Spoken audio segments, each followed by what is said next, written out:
আকিকা ও কুরবানি একসাথে করা যাবে কিনা, সেক্ষেত্রে উত্তর হলো হ্যাঁ, করা যাবে। গরু মহিষ উট, গরু মহিষ উট এগুলিতে অংশ নিয়ে কোরবানির সাথে আকিকাও আপনি করতে পারবেন। এটা আছে কোথায়? ফতোয়ার কিতাব, বিশাল এক ভান্ডার, 32 খণ্ডে একটা ফতোয়ার কিতাব আছে। 32 খণ্ড 31 খণ্ড হবে।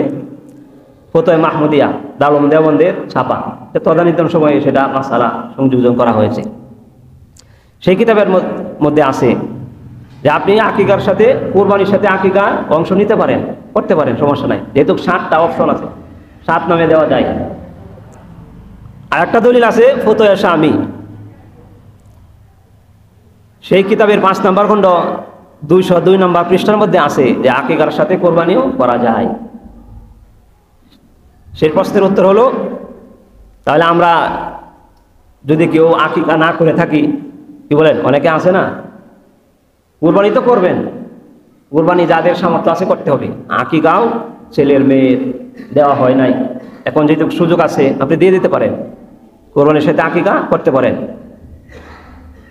এখন যদি কেউ বলে যে এটা তো হাদিসে নাই, কোরআনে নাই, নবী যুগে ছিল না, তাহলে আমি যে আগে 5টা প্রশ্ন করলাম, এই প্রশ্নের উত্তরও তো রাসূল সাল্লাল্লাহু আলাইহি ওয়াসাল্লাম যুগে ছিল না, এগুলি আমরা কেন ব্যবহার করছি?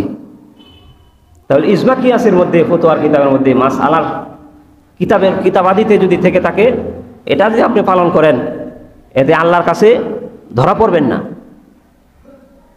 মুক্তি পেয়ে যাবেন। এই জন্য আমরা এমন আমল করবো যে আমলগুলি 4 কিতাবের মধ্যে আছে, শরীয়তের 4 দলিলের মধ্যে আছে।